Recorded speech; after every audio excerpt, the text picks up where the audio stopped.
So today we're going to continue Plantapalooza, our series that's all about plants. We're going to do trees today, all about trees. So who has noticed the trees outside doing some funky stuff lately? Show of hands. Who's noticed some trees doing some funky stuff outside? Yeah, I see a few people who have noticed some changes in the trees. Let's start with, what are trees? You know, like, what is a tree exactly? If we can get a definition, let's see. So trees are large plants with woody stems that can live and grow for many years. And what are the parts of a tree? So our roots, of course, are going to be under the ground. We don't see the roots in our picture here, but the trunk of the tree is which part? This big, tall, brown part, right? Right. So the trunk is what holds up the rest of the tree. And we can see some branches that are coming off of our trunk. And of course, we see the leaves that are nice and green. And on this tree, we can't see an example of flowers, fruits, and seeds, but I do have pictures of that later that we'll see. Okay, so let's break it down a little bit. We're going to do a little bit of tree science. Are you guys down for that? We'll do tree science. There are two main types of trees. We have coniferous trees and we have deciduous trees. Now, those are kind of sciencey words, right? So let's break it down. Right. Coniferous trees make seeds in cones. So coniferous, they make cones. That's where the name comes from.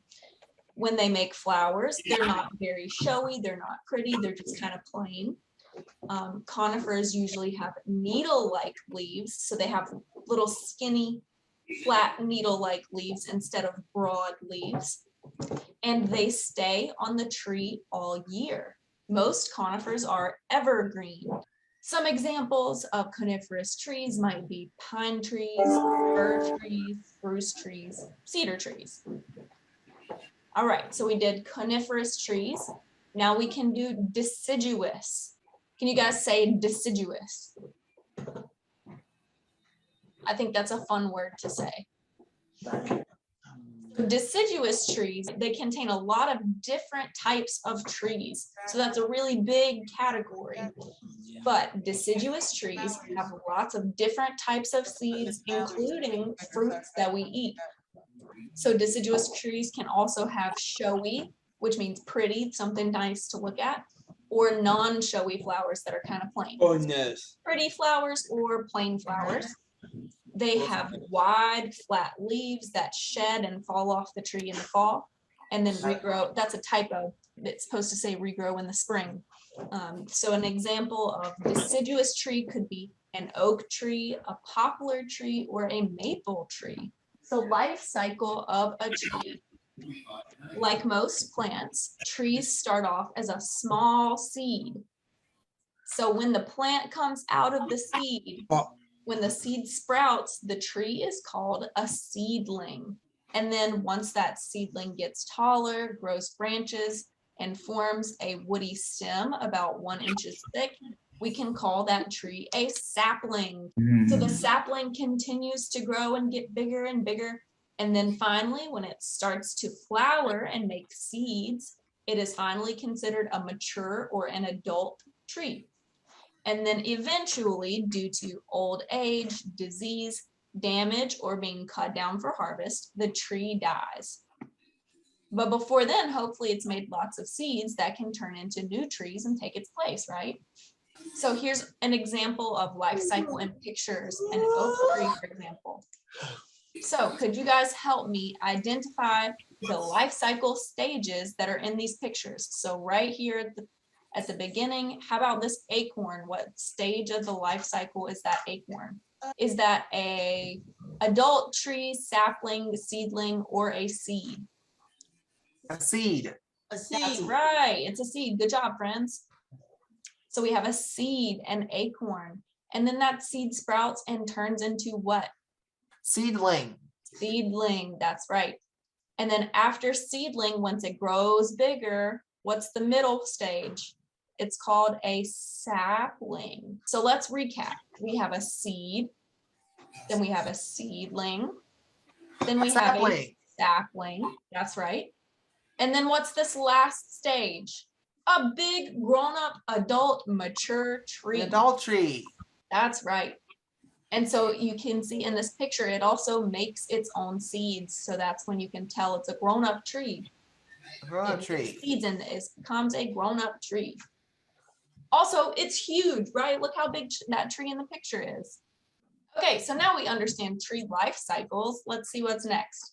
Let's go through a year in the life of a tree. So we'll start out in the season that we're in now. How about that? So if you guys have noticed, it is pretty yellow and dusty outside. Have you guys noticed all the pollen everywhere? I know I've got a little bit of a sore throat from allergies from the pollen, huh? If you're sneezy right now and you go out in the morning and you notice a coating of yellow powder all over your car, the trees are to blame. The trees are making all that pollen right now. Some trees, like red maple or cherry trees, have really pretty, colorful flowers. Other trees, like oak trees and pine trees, have more boring flowers that you might not notice if you weren't looking for them. These are the ones that make lots of pollen. So your oak trees and your pine trees that don't have pretty flowers are the ones that are making all the pollen. And so after the tree flowers, what happens next? What comes after flowers? So when the flower blooms, remember we talked all about the life cycle of a plant. So if a plant has a flower, usually if it's a nice pretty flower that smells good, a bee comes and visits it. But for trees, most trees are pollinated not by insects, not by bees, but by guess what? When the wind blows outside, that's what pollinates our trees. That's why they make so much pollen, is because they need their pollen to be blown around in the wind.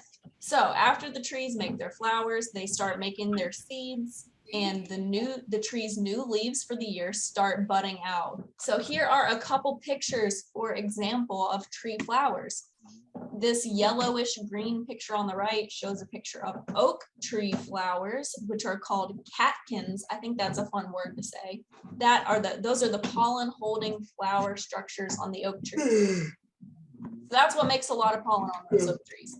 And then here on the right side of the picture, can anybody read what type of flower that is? Cherry blossoms. Right. So those are some of those pretty tree flowers I was talking about. And then here's an example of a maple tree's buds putting out new leaves. So this is what a lot of you were saying in our introductory question today. A lot of you said the trees are making buds and leaves. This is what that looks like.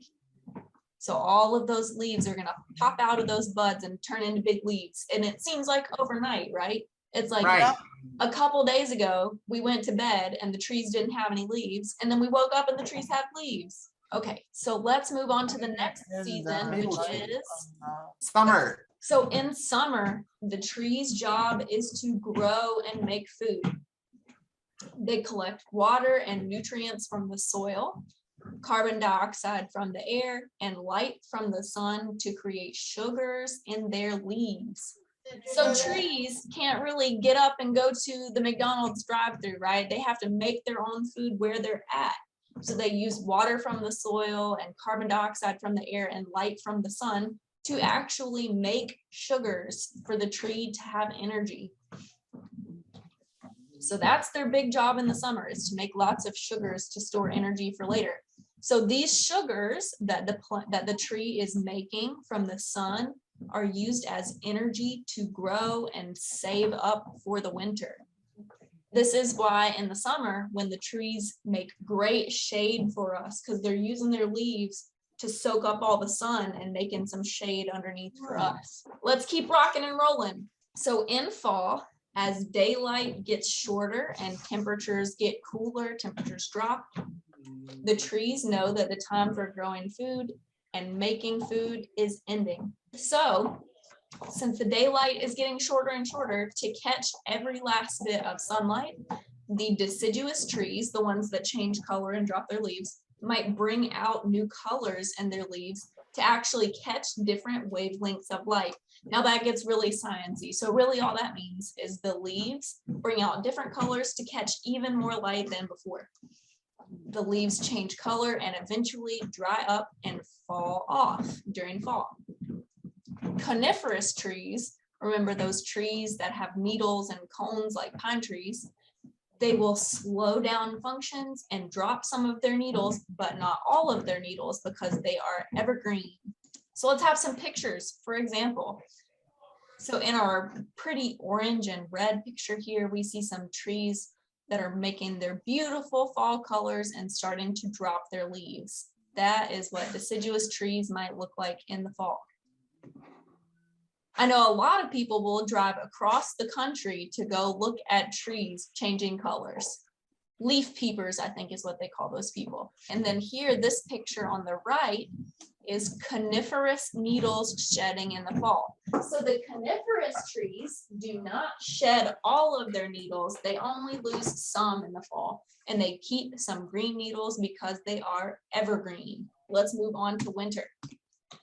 So this is a time where the trees are just trying to survive. They're not really trying to grow.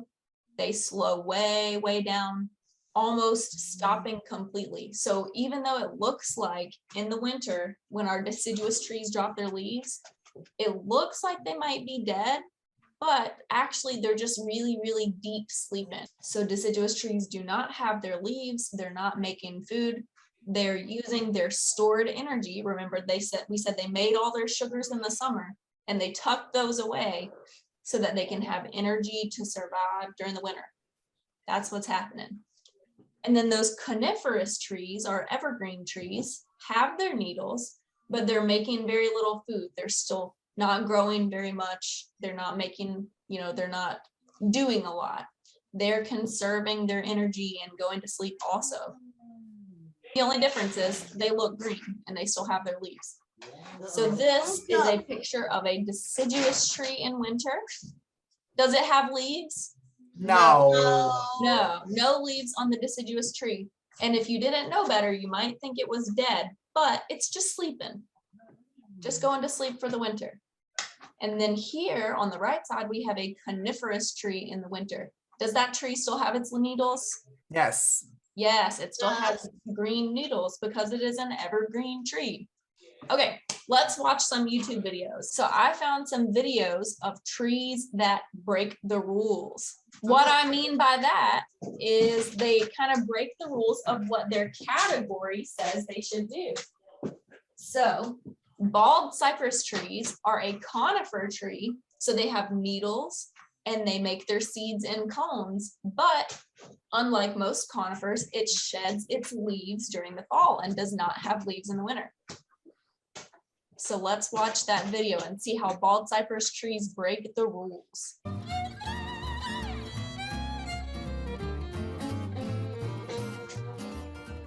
Bald cypress, Taxodium disticum.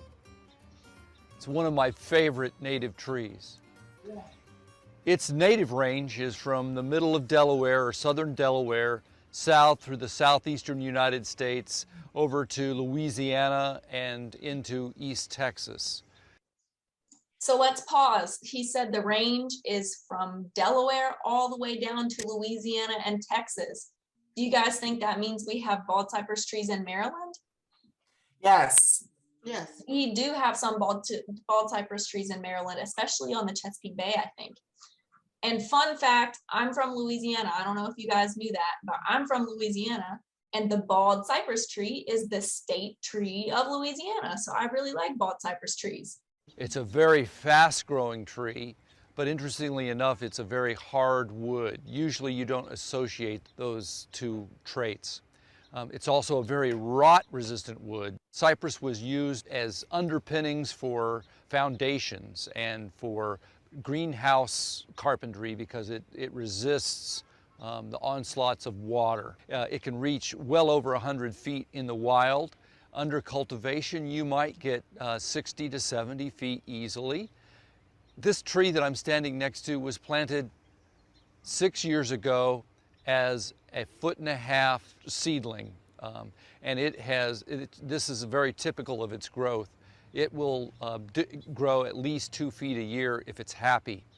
It prefers plenty of moisture at its feet. If you think of the swamps of northern Florida and Georgia and in Louisiana, that is where these trees really excel at their best growth. Plenty of water, full sun is also important. Although, of course, in the woods, in the native stands, the young trees will shoot up in kind of light shade. This tree, along with a select number of species, is what we call a deciduous conifer. It is a conifer like a pine tree, but it drops its needles in the fall. The fall color is kind of interesting. It's a Do you guys hear that? He said that they are conifer trees, but they drop their needles in the fall. That's how they break the rules. bronze and stays on the plant for a couple of weeks in late October, November here in New Haven. But in the early spring, the light green growth begins to come out, to emerge. And this is a wonderful, wonderful color of green in the landscape this time of year. When you're thinking about planting a bald cypress, first of all, you want enough room in your yard for the thing to grow, the top, but you also have to consider such issues as if you have a drain field for your septic system, you will not want to plant this plant close to that because its roots will infiltrate and maybe cause problems for that down the road. So separate them as far as you can. Now, where bald cypress are really happy is in like I say, in the swamp-like conditions, and in those conditions, they begin to grow what is called knees. These structures that come out of the ground, off of the root system, and they can actually rise to 1.5 feet to 2 foot or even more. So this is something really interesting, I think, about cypress trees. These are called cypress knees. They are part of the roots that pop up out of the ground, especially when the tree is in standing water for most of the year. The roots will pop up out of the surface of the water, and they are called, here's the science word, pneumatophores, which is a fancy word to mean that they can help the tree get oxygen when they are struggling to, because it's all covered up with water. They're not really sure exactly why these knees form under those conditions. It's been posited that it could be for structural support. It could have something to do with the exchange of air and gases. No one's come up with a definitive answer to that as far as I know. It is a large growing, a fast growing tree, and it's deciduous, so it may come in handy if you want shade and to block a view during the summertime, but in the wintertime you want the sunlight to penetrate to your yard. It'd be a great tree for that. Bald cypress, Taxodium disticum.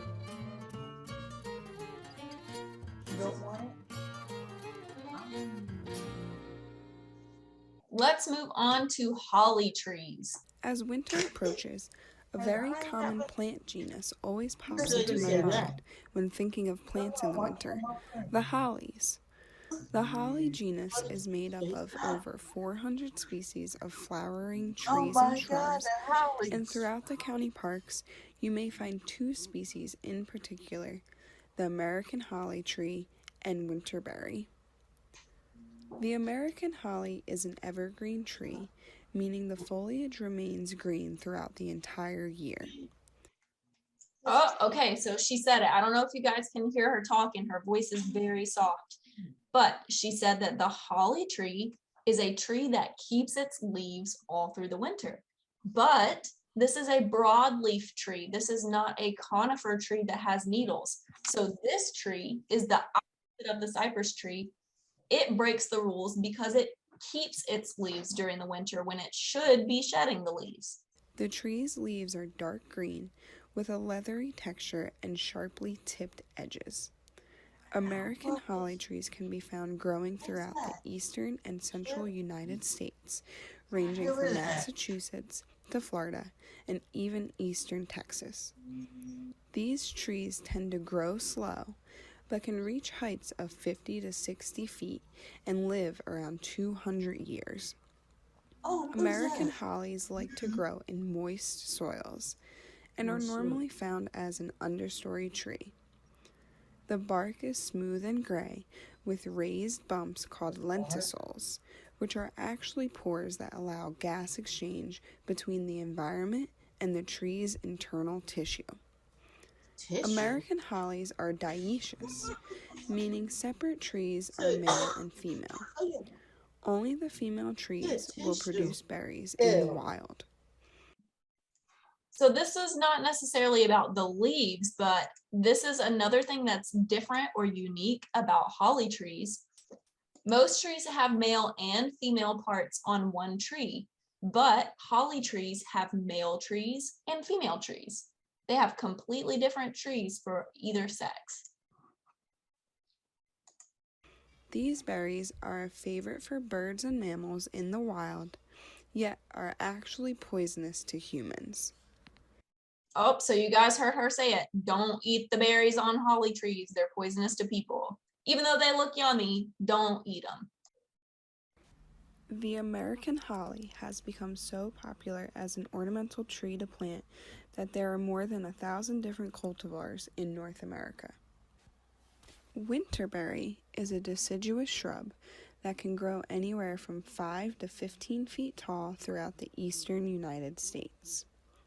Winterberry shrubs have smooth grayish bark with visible lenticels like the American holly. The leaves are simple and double-toothed, but unlike the American holly tree, winterberries drop their leaves in the fall. What makes winterberries so unique is how the bright red berries form rounded clusters along the length of the stems. The fruits of this shrub start to mature in the late summer season, but usually hang on and act as a food source for many different animals throughout the winter. Some animals that may be attracted to winterberry's fruit include birds like robins, eastern bluebirds, cedar waxwings, and mockingbirds, while white-tailed deer and cottontail rabbits sometimes graze on the shrub's woody browse. If you are interested in finding these species out in the parks, look in areas that are close to the Rancocas Creek. Winterberry is prominent along the Red Trail at Smithville Park, as well as the Green Trail before the floating walkway. Okay, I have one more tree that breaks the rules for you guys. This one also I have a connection to because in Louisiana, the state flower is the magnolia. So we did like 2 state plants of Louisiana today. We did bald cypress, which is the state tree of Louisiana. Now we have the magnolia, which is the state flower of Louisiana. Let's dive in. Magnolia grandiflora, or Bull Bay magnolia. This evergreen magnolia is a native of the southern United States, and it is called Magnolia grandiflora for a real good reason. The white flower that I'm holding is very indicative of the species. Sometimes these flowers will be even a little bit bigger, 9 inches across. This is 5 to 6 inches across. This flower is really fragrant. There's a lemony sweetness to it that is really intoxicating. If you have one of these near the house and the patio, the terrace, it'd be a great spot for it. This plant is never completely covered with blooms. It just doesn't do that. It's not in its genetic makeup. It will flower 4 or 5 flowers on the plant sporadically all summer long. As these white flowers age, the petals turn a brown, light tan or brown color and drop, leaving this interesting little seed pod that becomes the seed-bearing part of the plant. Here is a seed pod from last year's flowering. I've seen people use this structure in Christmas and Christmas tree ornamentation. It's very interesting, and it's a subtle little feature of this plant. Bull Bay magnolia prefers full sun, not boggy, but good moisture around its root system. It's fairly carefree. We don't have any problems from any pests of this plant. I've never heard of any. I've talked a little bit in some segments about protecting your broadleafed evergreens, and this is an evergreen plant with very broad leaves. Okay, he just said it. Why does this tree break the rules? This tree breaks the rules because it is a broadleaf plant, and usually broadleaf plants shed their leaves in the fall and winter, but this magnolia tree is an evergreen broadleaf tree, so it breaks the rules again with its leaves. So it could be subject to drying winds in the wintertime, so you want to mulch heavily around it, protect it from freezing. We have this planted against the wall of the head house of our greenhouse. That helps to protect it and also keep the root zone from freezing. It's fairly hardy for cold. We had below 0 this last winter, and the top was not harmed at all. What you have to be careful of many broadleaf evergreens is that the ground freezes around them and they die from desiccation during the winter. Being evergreen, they still need to transpire and grow during the wintertime. They're still continuing their growth process. So if the ground is frozen, they're not able to get that water that's locked up, and it will actually die of desiccation, not of actual cold. The Magnolia genus is a huge genus with many species in it, some native to the New World, a lot of them native to the Far East, the genus has pretty much global distribution. Bull Bay Magnolia, Southern Magnolia, Magnolia grandiflora. Okay, friends, that's all the videos that I have for today. Another interesting fun fact about magnolia trees is they have basically been around since the time of the dinosaurs. They are an ancient tree.